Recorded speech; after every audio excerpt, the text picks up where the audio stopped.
So I am here at the Union for Democratic Communications / Project Censored conference here in San Francisco, and it's been a great time. And I'm here with Mickey Huff, who is the director of Project Censored, who I ran into. We were early birds today, and we got here before any of the campus was open. So I finally got some time for us to do this. I know you're a pretty in-demand guy at these things. Well, it's good to run into you, man. Yeah. It's a nice, early, foggy morning in San Francisco. Right. Yeah, it is. It is. It is. So let's start off basic. For any of our listeners who may not be familiar, what is Project Censored? What do you guys do? Project Censored is a 37-year news media organization. We founded in 1976 at Sonoma State University by communications professor Carl Jensen. The genesis of the project was Jensen asked the question, in retrospect, how did Nixon win such a landslide election in 1972 given the revelations of Watergate?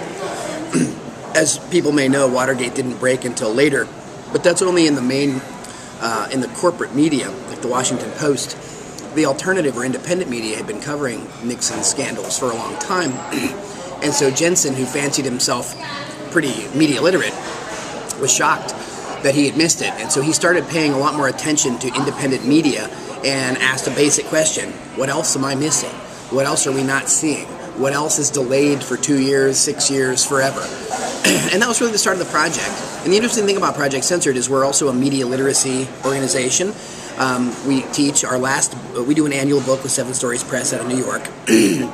Peter Phillips was the director for 14 years after Carl, for 20, and then I took over several years ago, and I work with Andy Lee Roth. We do this annual book highlighting the top stories, the top underreported or censored stories. And we do a lot of media analysis, propaganda deconstruction, those types of things.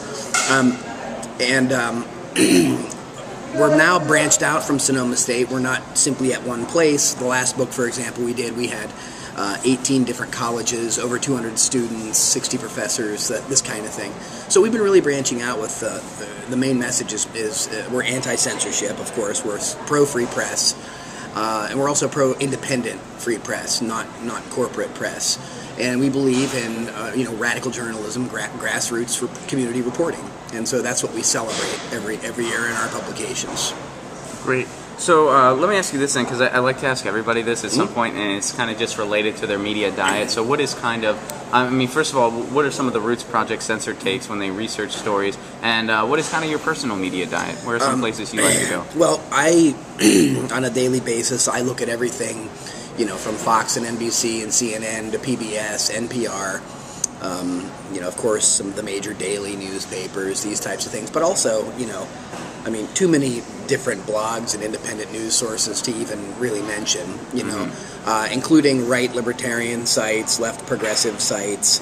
And what we do is we have students go out and research these independent news stories, and they find a news story that they think is particularly important, and then we use either ProQuest or LexisNexis, library databases to find out where else is the story covered, has it gotten widespread exposure.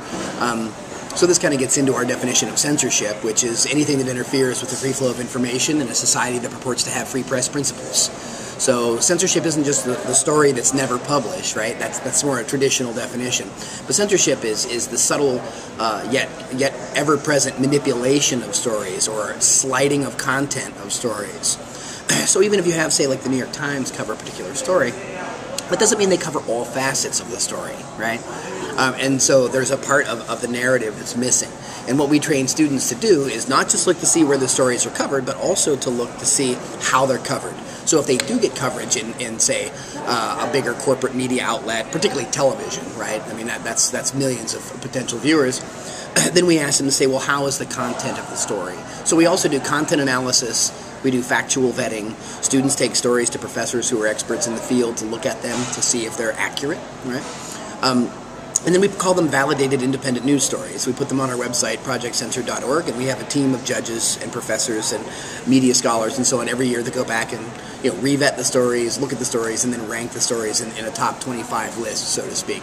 I'm not the biggest fan of the tiered ranking per se, because I think any of the stories that are being missed are that's problematic. And they're not just negative stories, right? They're not just they're they're not just the what's behind the NSA spying story, right? Or they're also good news stories, like about the victories for the commons in Iceland per se in this year's book.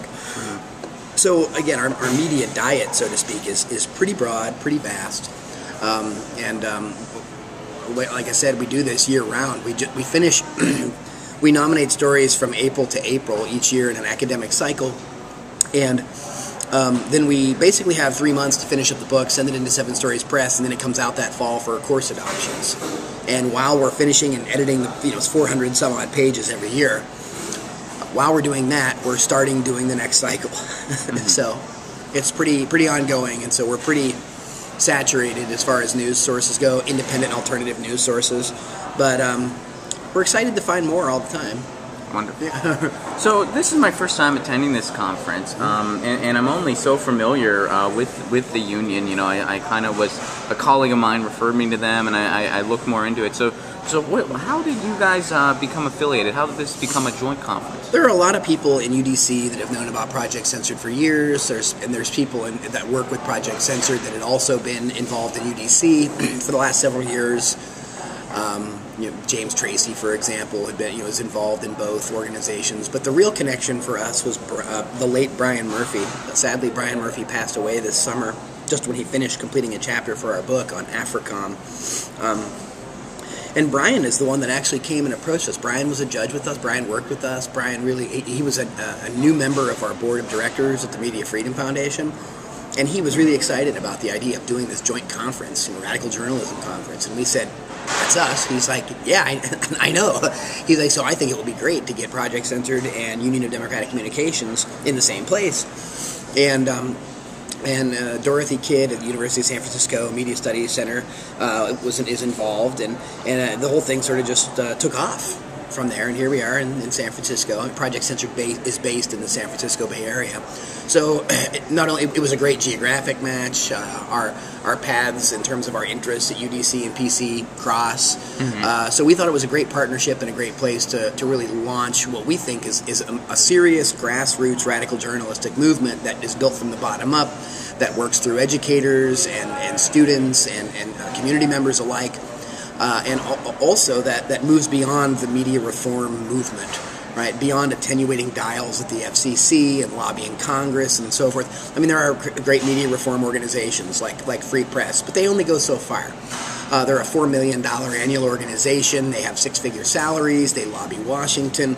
And other than some of the internet work and some things that they do some fine campaigns that way and some FCC campaigns. But if you've been paying attention to SEC politics, they've been wasting a lot of money and time. Obama just appointed Tom Wheeler, an industry insider, a telecom guy, lobbyist guy. I mean, it's a total joke. Even Free Press founder Bob McChesney, who's a fantastic media scholar. Yeah. Bob is he's an awesome guy. Yeah, he was on the show a few weeks ago. Yeah, he does such good work, man. Yeah, he really does. And it's, I'm not saying there's not room for media reform. There clearly is. But what we do at Project Censored is a little different. We think reform is giving too much credence to the system in its current form, and we think that the system in its current form only works for the plutocracy. It doesn't work for the public. It doesn't work for the people. And we think that there's room in media reform to have more radical voices, right? And that's kind of what we're doing with UDC, Project Censored. We want to hear more radical voices, radical ideas.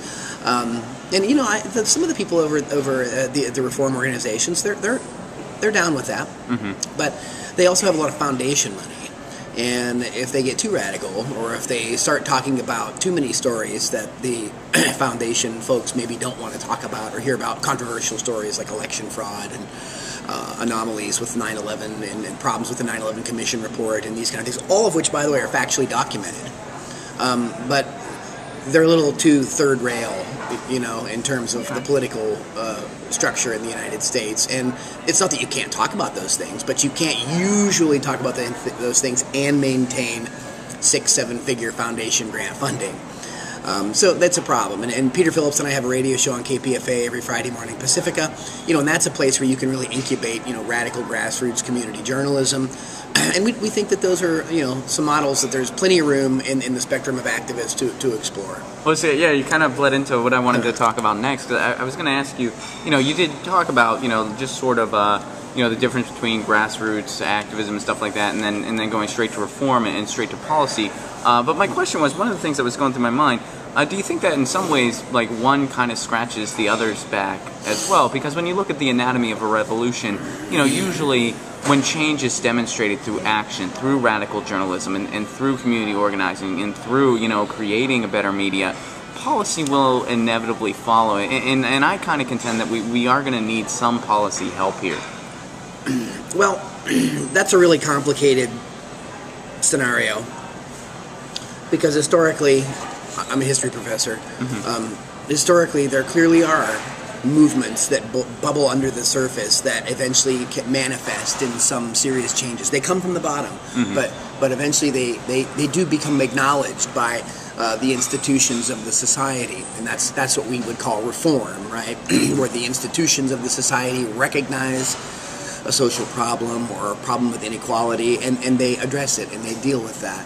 And again, there have been some great reform measures that really have helped, at least in fits or starts, prevent more consolidation, in media ownership and so on. Right.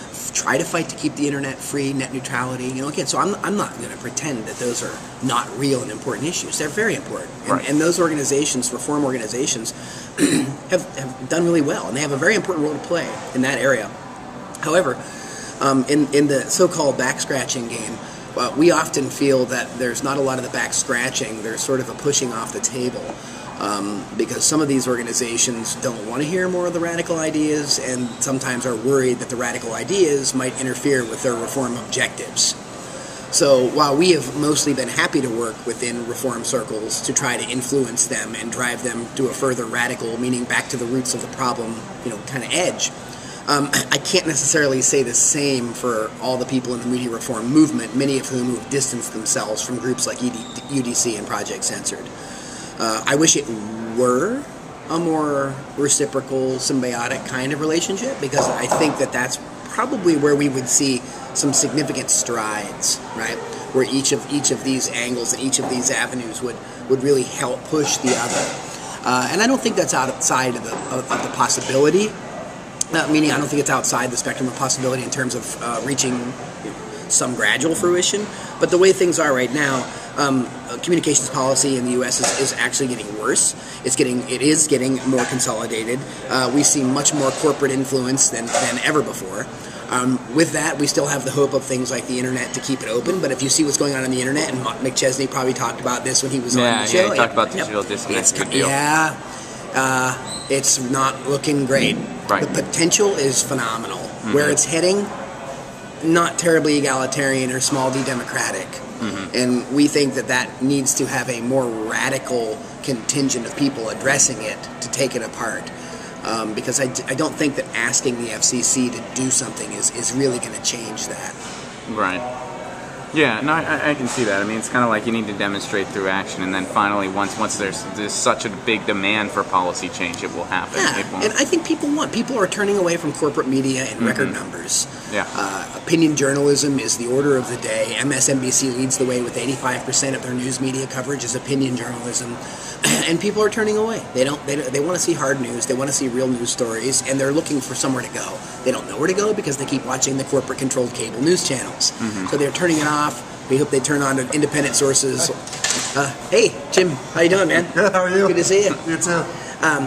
We hope that people would turn to more grassroots and research-minded organizations, websites, Project Censored, Global Research, and get involved in their local educational communities to really try to build these kind of stories and build these kinds of community media structures that could be the antidote to the top-down corporate-managed news that we have, right? And people want it. They do want it. I just think that we have to try to figure out ways to tell people that it's already there, right? They just have to find it. Absolutely. All right, so in closing here, are there any kind of future plans for Project Censored you want to let our listeners know about, or anywhere? Our documentary film is just out. It's called Project Censored, the movie, Ending the Reign of Junk Food News. We won Best Director at the Madrid International Film Festival. We've been doing a lot of festivals, playing at theaters. People can actually get the film now. There's a lot of outtakes with Howard Zinn, Noam Chomsky, various other people. And it's a really interesting movie made by two guys. One was a former Project Censored student and another media activist that, they saw themselves as sort of regular guys, dads with families, and they were saying, well, what can we do you know, they knew about Project Censored and knew about the problems of media, and they saw how the problems of media affected their friends and how their friends and people in their families didn't really know what was going on, and they said, we need to make a movie about this. And so they did. They spent 6 years using their own resources making a wonderful documentary film that really reaches much broader audiences than people that would read our book, right? Again, we still do the 400-page, you know, book. We have several websites, blogs, radio show, but the film really opens up new parameters, new audiences. So that's been really good. So your listeners can check out, our watchers, viewers, you can check out ProjectCensoredTheMovie.com, check out our website, ProjectCensored.org. Our radio shows are archived there. All of our stories back to 1976 are there. But in the books, there's a lot more media analysis. There's a lot more cutting-edge kind of deconstruction of things that are going on around the world in media. And we think they're things that people really need to see. And as we just said a minute ago, I think they're things that people really want to see, including solutions-oriented journalism and really kind of giving back the power to the people and empowering people to take agency, you know, over the things that are happening in their own lives, from climate change to consolidation of media, right? And we think that can happen, and we're happy to be a small part of it with UDC here in San Francisco. Wonderful. Well, Mickey Huff, thank you so much. I've been Ron Placone, and we're going to go back to our breakfast now. Right on. Thanks, Ron. Thanks.